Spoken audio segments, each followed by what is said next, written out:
Story 1: The Evil Child. It was a stormy and dark night. Ahmed was driving his car on a deserted road in the countryside. He was trying to get home after a long business trip in the city. He was tired and restless after a hard day. He wished to be with his wife and young son, who were waiting for him at home. Suddenly, his car stopped for no apparent reason. He heard an annoying sound from the engine. Ahmed tried to restart the engine, but it failed. He looked at the fuel gauge and saw that it was empty. He didn't understand how it happened, because he had filled the gas tank before he left town. He felt anxious and afraid. He was in the middle of nowhere, and there was not a car or building in sight. He looked at his phone, but found no signal. It was his only phone to communicate with the outside world. He tried searching for a network, but found nothing. He felt hopeless and isolated. He was stuck here, and no one knew where he was. He wondered what his wife and son would do if he didn't come home. He wondered what would happen to him if he stayed here all night. Ahmed decided to get out of the car and look for help. There may have been a house or farm nearby. Maybe there was someone who could help him. He took his phone, keys, and flashlight. He got out of the car, closing the door behind him. He felt cold and wet. The air was blowing strongly, and the sky was filled with black clouds. Lightnings illuminated the darkness, and thunders shook the earth.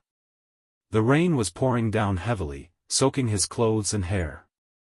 Ahmed started walking on the side of the road, carrying his flashlight. He was hoping to find a sign that would point him in the right direction. But all he saw were trees, fields and hills. There was no light or movement in sight. He felt lonely and afraid. He felt like he was in another world, far away from everything. Ahmed walked for half an hour, without finding anything. He felt tired, hungry and thirsty. He was thinking of going back to his car, and waiting until morning. Maybe someone will pass by on the way, help him. But at that time, he saw something in the distance. Something big and dark, sticking out from the trees. Something like a house. Ahmed felt a little hopeful. This house was probably occupied. Maybe there was someone who could help him. He decided to go to it, hoping to find someone there. He increased his speed, ignoring fatigue and cold. But as he approached the house, he felt something else. Something inexplicable. Horror. The house was old and abandoned. Its windows were broken and its doors were cracked. Its walls were peeling and its ceiling had holes in it.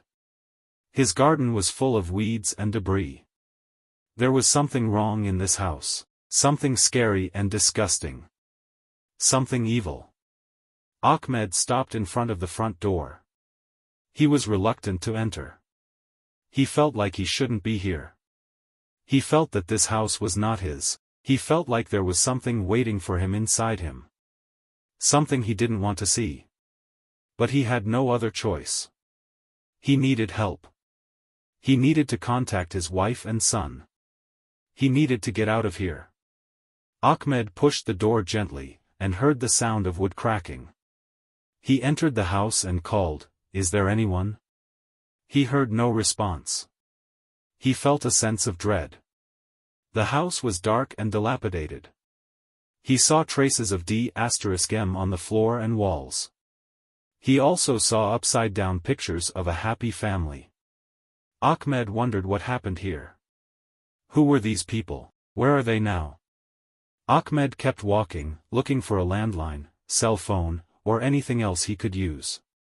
But instead, he found something even more terrifying. In the living room, he saw the headless body of a woman lying on the couch. Her eyes were open, as if looking at him. And on the table, he saw her head with an evil smile on her face. Beside her, he saw a dead man with a knife stuck in his chest. In his hand, he held a piece of paper on which was written, "I'm sorry. I did it for you." Ahmed screamed in horror. He couldn't believe what he was seeing. He tried to escape from the house, but found the door locked. He tried to break it, but it didn't work. He felt like someone was watching him. He looked around, and saw a little boy standing in the corner.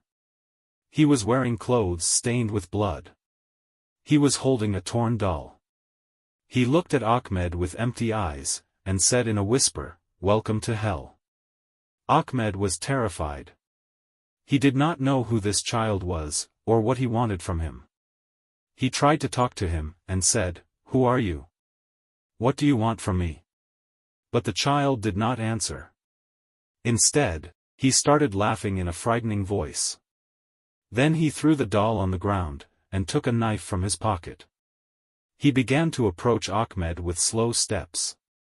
Ahmed felt terrible. He had no weapon or anywhere to escape. He was stuck in this cursed house, with this crazy kid. He knew he wouldn't get out of here alive. He knew he would never see his wife and son again. He knew he wouldn't survive this nightmare. Just before the child could reach him, he heard another voice. A familiar and comforting sound. His wife's voice. Ahmed reached out with difficulty and grabbed the phone. He raised it to his ear, and said in a weak voice, "My love. I'm sorry. I'm in danger. I'm in an abandoned house, on a road. I don't know where. There's a child, trying to kill me. I'm injured. I'm afraid. He couldn't complete the sentence. He felt something sharp pierce his chest. He felt extreme pain. He felt life fleeing from him. He looked at the child, and saw his evil smile. He looked at the knife, and saw his blood. He looked at the phone, and saw his wife's name. He looked up at the sky and saw lightning. Then he saw nothing. Ahmed? Ahmed? What happened? Are you well? Ahmed? Ahmed? Answer me. Answer me. He heard his wife's voice crying from the phone. He couldn't answer her. He was dead.